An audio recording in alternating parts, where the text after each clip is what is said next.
ನಾನು ಜೀವನದಲ್ಲಿ ಮಠ ಬರ್ತಿಲ್ಲ, ಏನಾರ ಅನ್ನ ತಿಂದರೆ ಇಲ್ಲಿಂದ ನನ್ನ ಭಕ್ತ ಬಂದು ನಾನು ಭಕ್ತಿಯಿಂದ ಬಂದಿದ್ದೀನಿ, ಮಂತ್ರಿಯಾಗಿ ಬಂದಿಲ್ಲ, ಶಿಷ್ಯನಾಗಿ ಬಂದಿದ್ದೀನಿ ಅಂತ ಹೇಳಿದರು. ಹಂಗೆ ಅವ್ರು ಒಳ್ಳೆಯದಾಗಲಿ, ಯಶಸ್ಸಾಗಲಿ ಅಂತ ಹಾರೈಸ್ತೀವಿ. ಸಂಕ್ರಾಂತಿ ಕಳೆದ ಮೇಲೆ ಒಂದು ಯೋಗ ಇದ್ದಂಗೆ ಕಾಣಿದೆ. ಇವರಿಗೆ ಅಂತಲ್ಲ, ರಾಜ್ಯ ಮಟ್ಟದಲ್ಲಿ ಒಂದು ಉನ್ನತ ಯೋಗ ಅವಕಾಶ ಇದೆ. ಹೋಗಿದ್ದಾರಲ್ಲ, ಅದು ರಾಜ್ಯದ ಮಟ್ಟದ್ದು. ನಿಮ್ಮ ರಾಜ್ಯದ ಮಟ್ಟಕ್ಕೆ ಸಂಕ್ರಾಂತಿ ಮೇಲೆ ರಾಜಕೀಯ ವಿಪ್ಲವ ಆಗೋ ಲಕ್ಷಣ ಇದೆ.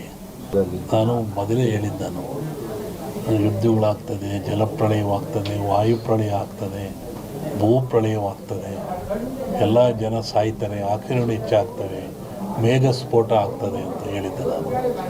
ಇನ್ನೂ ಒಂದು ಮೇಘ ಸ್ಫೋಟ ಆಗೋದ್ರಿದೆ, ಊಹಿಸಲಾರದ ಒಂದು ದುಃಖ ಈ ಭಾರತಕ್ಕೆ ಬರ್ತದೆ. ಪ್ರಕೃತಿದತ್ತವಾಗಿ ಆಗ್ತದೆ ಮೇಘ ಸ್ಫೋಟ. ಅದನ್ನು ಹೇಳಿದ್ದಲ್ಲ, ಮನೆಯಲ್ಲೂ ಹೇಳಿದೆ ನಾನು ಮನೆಯಲ್ಲಿ. ಒಟ್ಟಿಗೆ ಜನಜೀವನ ಅಸ್ಥಿರ. ಯಾವಾಗ ಮನೆಗೆ ಬರ್ತಾನೆ ಹೋಗ್ತಾನೆ ಅಂತ ಹೇಳೋದು ಕಷ್ಟ. ಅಸ್ಥಿರ ಇನ್ನೂ ಜಾಸ್ತಿ ಆಗ್ತದೆ. ಅದರಲ್ಲಿ ಅರಸನಾಲಯಕ್ಕೆ ಕಾರ್ಮೋಡ ಕವಿದೀತು. ಅದು ರಾಜ್ಯಕ್ಕೂ ಇದೆ, ಸೆಂಟ್ರಲ್ಗೂ ಇದೆ. ಹಿಂದೆ ಹೇಳಿದ್ದು 2-3 ಜನ ಪ್ರೈಮ್ ಮಿನಿಸ್ಟರ್ ಕೊಲೆ ಆಗ್ತಾರೆ, ಸಾಯ್ತಾರೆ ಅಂತ. ಅದು ಆಗ್ತದೆ. ಸಂವತ್ಸರ ಪರದಲ್ಲಿ ಕಷ್ಟ, ಬಡ ಲಕ್ಷಣ. ದ್ವೇಷ, ಅಸೂಯೆ, ಈ ಮಧ್ಯೆ ಒಂದಿಬ್ಬರು ಬಲಿ ಆಗ್ತಾರೆ. ಹೇಳಿದ್ದಲ್ಲ, ಸಂಕ್ರಾಂತಿ ಮೇಲೆ ವಿಪ್ಲವ ಆಗೋ ಲಕ್ಷಣ ಇದೆ.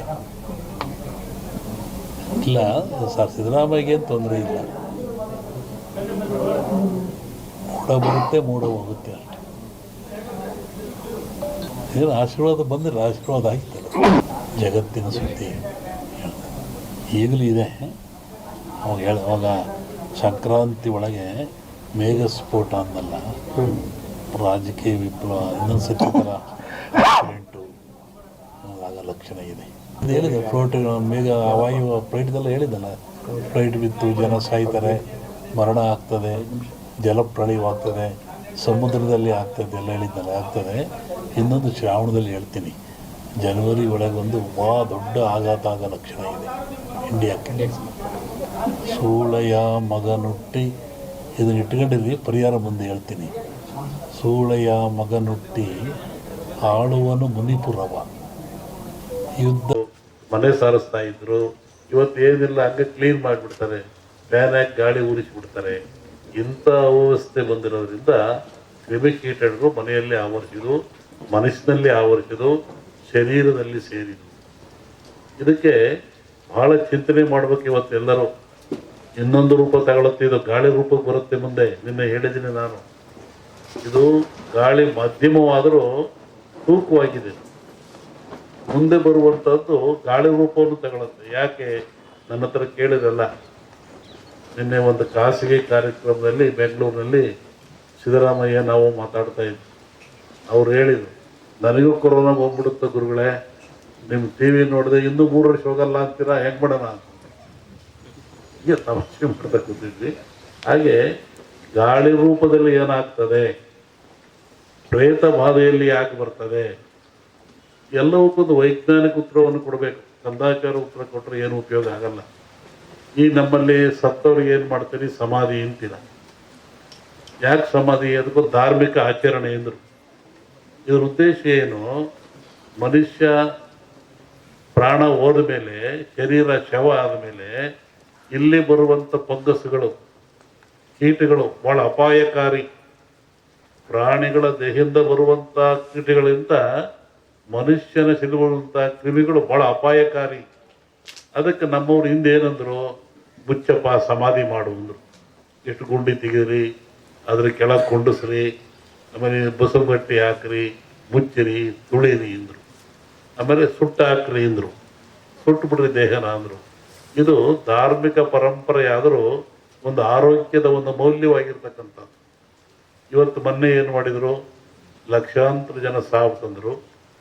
ಸಾವು ತಂದು ಗುಂಡಿ ತೆಗೆದ್ರು, ಹೆಸರು ತಗೊಂಡೋಗಿ ಎಲ್ಲ ಎಣ್ಣೆಗಳನ್ನು ಸಾಮೂಹಿಕವಾಗಿ ಗುಂಡಿ ತಿಕ್ಕಿ ಹಾಕಿದ್ರು, ಬೆಂಕಿಗೆ ಹಾಕಿರು. ಆದರೆ ಅವ್ಯಾವೂ ತನ್ನ ಶರೀರದ ಬ್ಯಾಕ್ಟೀರಿಯಾ ಕಳ್ಕೊಳ್ಳಿಲ್ಲ. ಅವೆಲ್ಲ ಏನಾಗ್ತವೆ, ಭೂಮಿಯ ಗಾಳಿಯ ಸಂಪರ್ಕದಿಂದ ಮೇಲೆ ಬರ್ತದೆ. ಅದು ಆಕಾಶ ತತ್ವ, ಅಲ್ಲಿ ಕಾಸ್ಮಿಕ್ ರೇಸ್ ಅಂತ. ಭೂಮಿಗೂ ಆಕಾಶಕ್ಕೂ ಒಂದು ಮಧ್ಯೆ ಒಂದು ಲೇಯರ್ ಇರ್ತದೆ, ಕಾಸ್ಮಿಕ್ ಲೇಯರ್ ಅದು. ಅಲ್ಲಿ ಎಲ್ಲ ಸಂಗ್ರಹ ಆಗ್ತದೆ.